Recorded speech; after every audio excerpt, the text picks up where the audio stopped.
Imaginez que vous avez disparu. Pas seulement égaré, mais véritablement disparu. Et puis, 8 ans plus tard, on vous retrouve pas dans une forêt, pas au fond d'un lac, mais dans une ancienne mine de fer dans les Vosges, scellée de l'intérieur. Vous êtes assis, adossé contre la paroi, à côté de l'être aimé. On dirait que vous vous êtes simplement endormi, mais vous êtes mort, et les os de vos jambes sont brisés. Cette histoire n'a rien à voir avec des monstres de cinéma. C'est une histoire vraie, celle d'Élodie et Julien, l'histoire d'un voyage de 3 jours dans les montagnes qui s'est transformé en un mystère de 8 ans, dont la résolution s'est révélée bien plus terrifiante que ce que quiconque aurait pu imaginer. Tout a commencé en 2011. Élodie et Julien formaient un couple ordinaire de la région Auvergne-Rhône-Alpes. Elle avait 26 ans, lui 28. Ils n'étaient ni des extrémistes ni des experts en survie, juste 2 personnes qui s'aimaient et voulaient passer un week-end loin de la ville. Leur plan était simple, prendre leur vieille mais fiable Citroën 2CV, conduire jusqu'au paysage sauvage du massif des Vosges, planter une tente quechua pour 3 jours et 2 nuits, photographier les panoramas et simplement être ensemble. Ils avaient choisi un lieu particulier, non loin d'une zone où, au milieu du XXe siècle, on extrayait du fer. Aujourd'hui, il ne reste que des mines abandonnées, des machines rouillées et des chemins forestiers oubliés, effacés des cartes IGN officielles. Pour eux, c'était simplement exotique, une occasion de voir quelque chose d'inhabituel et de prendre des photos uniques. Ils ne cherchaient pas l'aventure, encore moins les ennuis. Avant de partir, le vendredi matin, Élodie envoya un message à sa sœur, « Claire, on part, on sera de retour dimanche soir, je t'aime. » Ce fut le dernier message que reçut sa famille. Ils emportèrent de l'eau minérale, du fromage de chèvre, du pain de campagne, une tente quechua et des sacs de couchage, l'équipement standard de tout randonneur.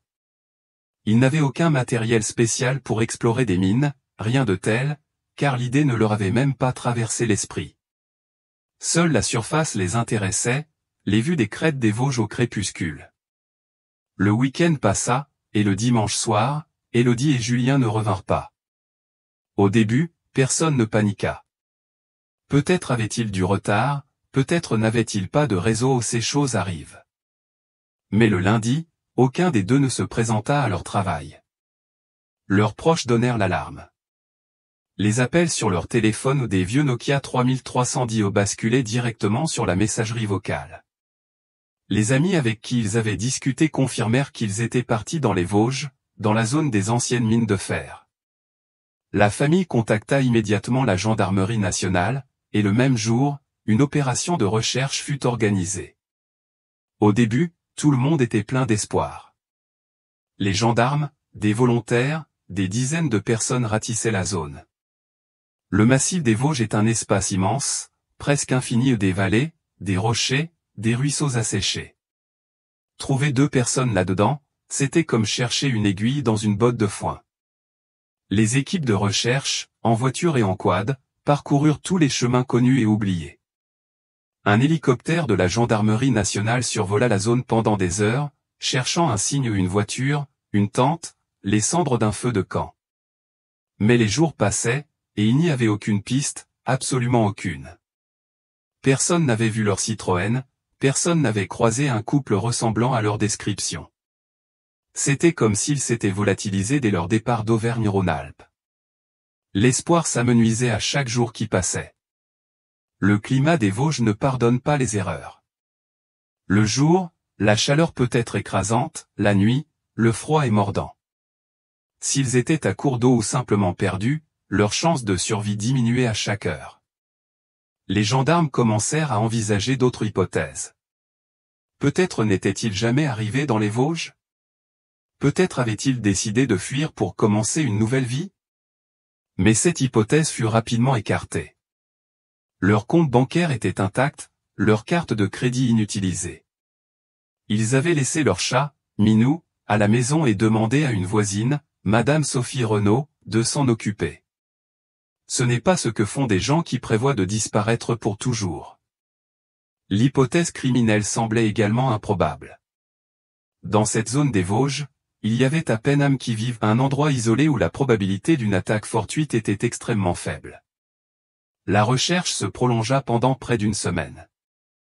Les volontaires et la famille ne baissèrent pas les bras, mais les gendarmes se préparaient déjà à clore la phase active de l'opération.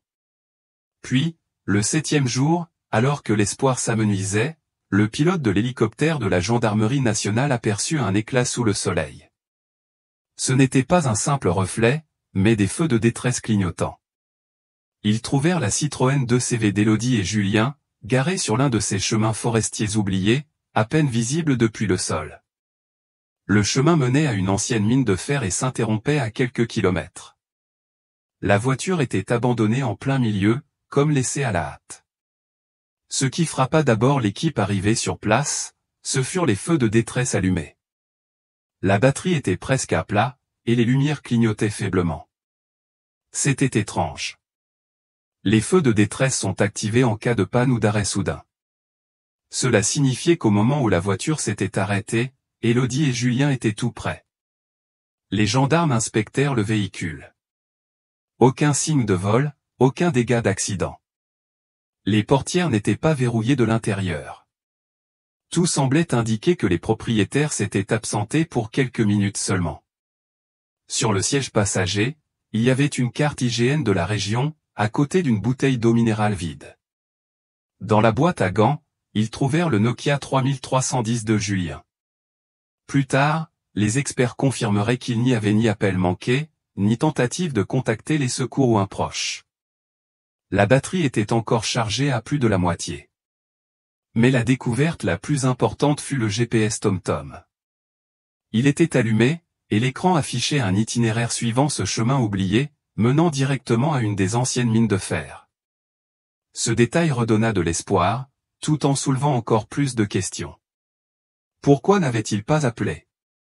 Peut-être savait-il qu'il n'y avait pas de réseau dans cette zone. Mais alors, pourquoi avoir abandonné la voiture? Les gendarmes vérifièrent le réservoir, il était complètement vide. Cela expliquait l'arrêt, ils étaient simplement tombés en panne d'essence. Ils avaient allumé les feux de détresse pour être repérés, une décision logique. Mais où étaient-ils allés ensuite? Et pourquoi le GPS indiquait-il précisément cette mine? Peut-être espérait-il trouver de l'aide là-bas, ou un abri contre le soleil brûlant des Vosges. L'équipe de recherche, galvanisée par cette découverte, suivit immédiatement l'itinéraire indiqué par le GPS. Ils marchaient sur un sentier à peine visible, calciné par le soleil. Pas une âme aux alentours, seulement le vent et le silence résonnant des montagnes. Après quelques kilomètres, ils atteignirent leur destination, l'entrée d'une ancienne mine de fer, une simple ouverture dans la roche, encombrée de ferrailles rouillées et de vieilles planches. L'entrée était étroite, mais praticable. Les sauveteurs inspectèrent prudemment les environs, mais ne trouvèrent rien, ni trace, ni objet, ni signe récent de passage. Le vent et la poussière des derniers jours pouvaient avoir effacé toute empreinte. Ils crièrent les noms d'Élodie et Julien dans l'obscurité de la mine, mais seul le silence leur répondit. Descendre sans équipement spécialisé était mortellement dangereux. Les anciennes mines sont des labyrinthes où un éboulement ou une intoxication par des gaz accumulés peut survenir à tout moment. L'inspection des environs ne donna rien non plus. Ils fouillèrent chaque mètre dans un rayon de plusieurs kilomètres autour de la voiture et de l'entrée de la mine. Ni tente quechua, ni sac de couchage, ni trace d'un feu de camp, absolument rien. C'était inexplicable. S'ils étaient tombés en panne d'essence, la logique aurait été de camper près de la voiture en attendant de l'aide.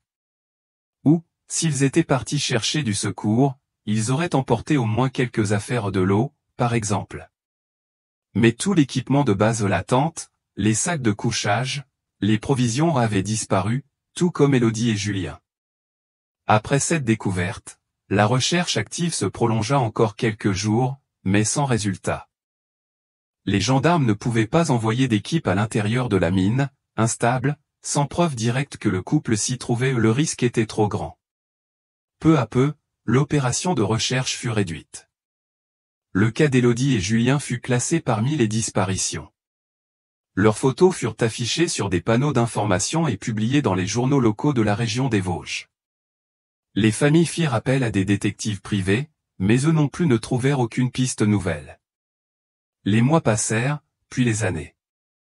L'histoire d'Élodie et Julien devint l'une de ces légendes sombres qu'on raconte autour d'un feu de camp. Raconte autour d'un feu de camp, un mystère enseveli sous la poussière des Vosges. Il semblait que personne ne saurait jamais ce qui leur était arrivé. La Citroën 2CV au réservoir vide et le GPS TomTom pointant vers un sombre trou dans la roche étaient les seuls témoins muets de leur dernier voyage. Pendant 8 longues années, l'affaire resta plongée dans un silence total et absolu. 8 ans passèrent. Pour la plupart des gens, l'histoire d'Élodie et Julien devint un mystère irrésolu, un triste rappel de la dangerosité de la nature sauvage. Les familles continuèrent à vivre avec une blessure ouverte, sans réponse, sans même pouvoir enterrer leurs proches. Le dossier fut classé avec l'étiquette « Affaire non résolue ». Et cela aurait pu en rester là, si 2 habitants du coin, Antoine Leclerc et Michel Garnier, n'avaient pas décidé, en 2019, de gagner un peu d'argent en récupérant de la ferraille. Ces hommes n'étaient ni détectives ni aventuriers, ils savaient simplement que dans la zone des anciennes mines de fer des Vosges, il restait beaucoup de matériel abandonné qu'on pouvait découper et vendre.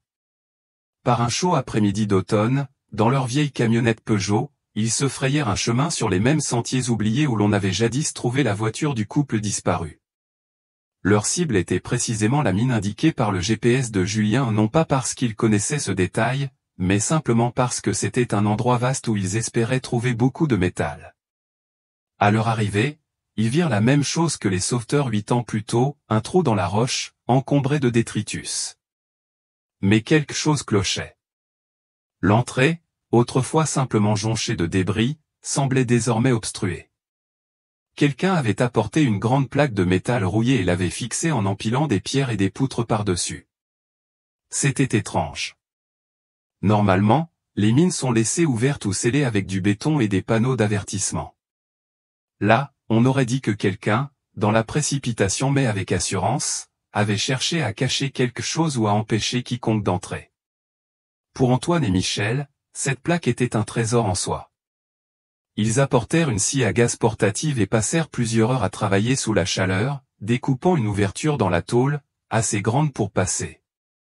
Lorsqu'ils eurent terminé, un air humide, froid et totalement immobile s'échappa du trou, un air qu'on ne trouve que dans des lieux hermétiquement clos depuis des années. L'un des hommes, Antoine, éclaira l'intérieur avec une puissante lampe torche. Au début, le faisceau ne révéla que des parois de pierre nues, couvertes de poussière, et un sol jonché de petits cailloux. La mine s'enfonçait directement dans la roche. Il continua à balayer l'obscurité avec sa lampe, et soudain, le faisceau s'arrêta. À l'extrémité de cette petite salle, à environ 15 mètres de l'entrée, 2 silhouettes étaient assises sur le sol, adossées contre la paroi, la tête légèrement inclinée. Elles étaient très proches l'une de l'autre. Antoine, qui tenait la lampe, ne comprit pas tout de suite ce qu'il voyait. Peut-être des mannequins, ou des débris qui, de loin, ressemblaient à des personnes. Il appela Michel. Ce dernier regarda à son tour et se figea. Tous deux fixèrent l'obscurité en silence. Puis, Michel murmura, « Ce sont des gens. » Il n'y avait pas de panique, seulement une stupeur glaciale. Les postures étaient trop calmes. Pas de sang, pas de traces de lutte, juste 2 personnes qui semblaient s'être assises pour se reposer à la fraîcheur et s'être endormies. Mais tous deux savaient qu'on ne dort pas dans une mine scellée hermétiquement. Ils s'éloignèrent immédiatement de plusieurs kilomètres jusqu'à capter un signal téléphonique et appelèrent la gendarmerie nationale. La nouvelle de la découverte dans l'ancienne mine de fer bouleversa toute la région des Vosges. Les gendarmes qui avaient travaillé sur l'affaire d'Élodie et Julien 8 ans plus tôt comprirent immédiatement de quel endroit il s'agissait. Une équipe d'investigation et des médecins légistes de Strasbourg se rendirent sur place. Le travail à l'intérieur était difficile, l'air était vicié, et le lieu oppressé par son silence. La scène était exactement comme Antoine et Michel l'avaient décrite, 2 personnes, un homme et une femme, assises contre la paroi. Leurs vêtements ou des tenues ordinaires de randonnée étaient usés par le temps, mais intacts. Autour d'eux, aucun objet personnel, ni sac à dos, ni eau, rien. Juste de la pierre nue et de la poussière. Les corps étaient fortement momifiés en raison de l'air sec de la mine, ce qui les avait préservés dans cette position. Les familles d'Élodie et Julien furent informées de cette terrible découverte. Peu après, une analyse ADN confirma ce que tous pressentaient, c'était bien eux. La recherche de 8 ans était terminée. Le mystère de leur disparition était résolu.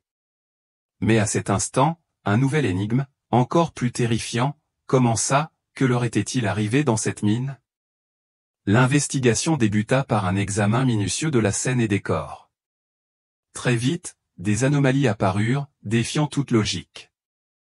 Premièrement, les corps et leurs vêtements ne présentaient aucun dégât suggérant une attaque, ni coupure, ni blessure par balle, ni trace de lutte. Deuxièmement, la scène elle-même était étrangement paisible. Ils étaient assis calmement, sans signe de panique, sans tentative de fuite ou d'appel au secours. Ils étaient simplement assis.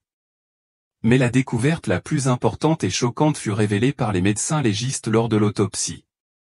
Élodie et Julien avaient tous deux des os brisés dans les jambes, de multiples fractures aux tibias et aux pieds, des blessures graves qui n'auraient pas pu survenir spontanément. Ce type de lésion résulte d'une chute de grande hauteur. Mais comment concilier cela avec l'absence d'autres blessures et leur posture paisible? Les enquêteurs se penchèrent alors sur la structure de la mine. Le passage découvert par Antoine Leclerc et Michel Garnier était horizontal, mais au-dessus de l'endroit où Élodie et Julien reposaient, il y avait un autre trou dans le plafond, un conduit vertical s'élevant vers la surface. Une nouvelle hypothèse, terrifiante, commença à émerger. Élodie et Julien n'étaient pas entrés dans la mine par l'entrée latérale.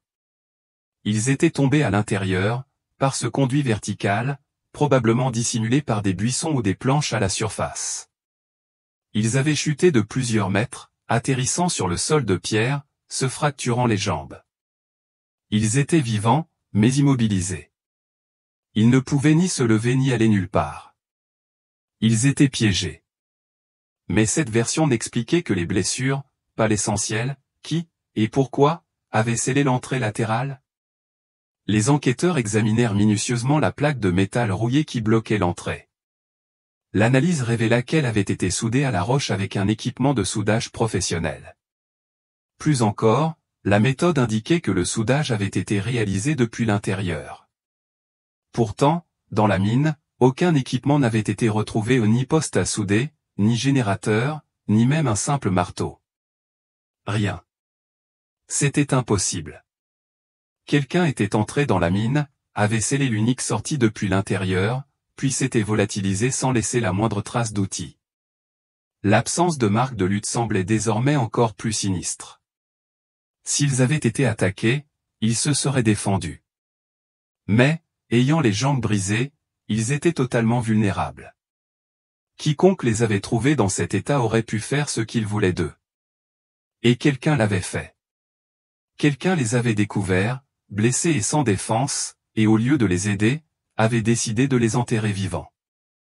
Cette personne, ou ces personnes, avait traîné une plaque de métal jusqu'à l'entrée latérale et l'avait soudée, condamnant Élodie et Julien à une mort lente dans l'obscurité absolue, affamés et assoiffés. L'idée était si effroyable qu'elle semblait irréelle. Ce n'était pas une simple négligence ou un accident. C'était un meurtre de sang-froid, cruel, prolongé sur plusieurs jours. La gendarmerie nationale comprit qu'elle ne cherchait pas un criminel occasionnel, mais quelqu'un qui connaissait parfaitement la région, qui savait où se trouvait la mine, son conduit vertical et son entrée latérale. Peut-être cette personne avait-elle elle-même tendu un piège à la surface, dans lequel ils étaient tombés, et savait comment bloquer la sortie tout en s'échappant sans être vu, peut-être par une fissure étroite ou un conduit de ventilation connu de lui seul. L'affaire, jusqu'alors non résolue, devint la priorité absolue. Les gendarmes avaient désormais un objectif, trouver le monstre qui avait transformé une vieille mine de fer en une tombe pour 2 innocents. Et ce monstre était toujours en liberté. La gendarmerie nationale travailla sur l'affaire pendant 2 ans. Le cercle des suspects était restreint. Qui pouvait connaître aussi bien ces mines? Qui pouvait posséder un équipement de soudage et les compétences nécessaires pour l'utiliser dans un lieu si reculé? Les enquêteurs commencèrent à faire ce qu'ils auraient peut-être dû faire dès 2011, rassembler tous les registres de propriété et de location des terres abandonnées. La plupart des mines n'appartenaient à personne, mais certaines parcelles, y compris celles où Élodie et Julien étaient morts, étaient louées à long terme à un particulier. Il s'agissait d'Henri Moreau, un homme d'environ 60 ans, vivant seul dans une petite ferme isolée près de Gérardmer, à plusieurs dizaines de kilomètres de là. Il louait ses terres depuis des années, prétendument pour des prospections géologiques, bien qu'en réalité, il n'y menait aucune activité. Les voisins le décrivaient comme un homme solitaire et réservé, qui détestait qu'on pénètre sur sa propriété. À plusieurs reprises, il avait eu des conflits avec des randonneurs ou des chasseurs qui s'étaient aventurés par erreur sur ses terres. Pour les gendarmes, c'était la première piste concrète après tout ce temps. Ils obtinrent un mandat de perquisition pour sa maison et son terrain. Henri Moreau accueillit les gendarmes sans surprise, mais avec une hostilité à peine dissimulée. Il nia tout, affirmant qu'il ne savait rien des randonneurs disparus et qu'il n'était pas allé dans la zone de la mine depuis des années. Mais lors de la fouille de son atelier, les enquêteurs trouvèrent quelque chose qui le fit taire. Sur un clou, parmi un amas d'outils rouillés, pendait un trousseau de clés ocelles de vieilles serrures bloquant certains accès aux mines. Et dans un tiroir, sous une pile de factures jaunies, il y avait une feuille de papier enroulée, vieillie par le temps. Ce n'était pas une simple carte IGN de la région. C'était un schéma détaillé des couloirs internes de plusieurs mines, y compris celle-là. Le plan indiquait non seulement l'entrée principale et le puits vertical, mais aussi plusieurs conduits de ventilation étroits, inconnus même du service de surveillance des mines. L'un de ces conduits menait à la surface, à près d'1,5 km de l'entrée principale. C'était la réponse à la question, comment le coupable avait-il pu disparaître après avoir scellé la sortie depuis l'intérieur? Il avait son propre passage secret vers l'extérieur. Lorsqu'on lui montra le schéma, Henri Moreau comprit qu'il était inutile de nier. Il parla, mais sans remords, relatant les faits d'un ton sec, dénué d'émotion. Ce jour-là, il faisait sa ronde sur son terrain et entendit des cris. En suivant le bruit, il trouva 2 personnes dans le puits. Elles étaient tombées dans un ancien conduit qu'il avait lui-même recouvert de planches pourries pour empêcher les animaux d'entrer. Il vit qu'elles étaient vivantes, mais blessées. Elles étaient sur son terrain des intrus, des étrangers. Dans son esprit malade, ce n'étaient pas des victimes, mais un problème. Il ne s'arrêta pas pour leur parler. Il repartit en silence, retourna à sa ferme près de Gérardmer, prit un poste à souder et un générateur, chargea le tout dans sa camionnette Peugeot et se rendit à l'entrée latérale de la mine. Il ne pensait pas les tuer. Selon sa logique tordue, il protégeait simplement sa propriété. Il scella l'entrée pour que les intrus ne reviennent plus là où ils n'avaient rien à faire. Il reconnut avoir bloqué l'entrée, mais nia jusqu'au bout les avoir tués, insistant sur le fait qu'ils étaient responsables pour s'être introduits sur son territoire. Il avait simplement fermé la porte derrière les intrus. Que derrière cette porte, dans l'obscurité, 2 personnes blessées agonisent ne semblaient pas l'émouvoir. Le procès fut bref. Les preuves étaient accablantes. Les procureurs ne retinrent pas l'accusation de meurtre prémédité, car il était difficile de prouver qu'il avait voulu leur mort.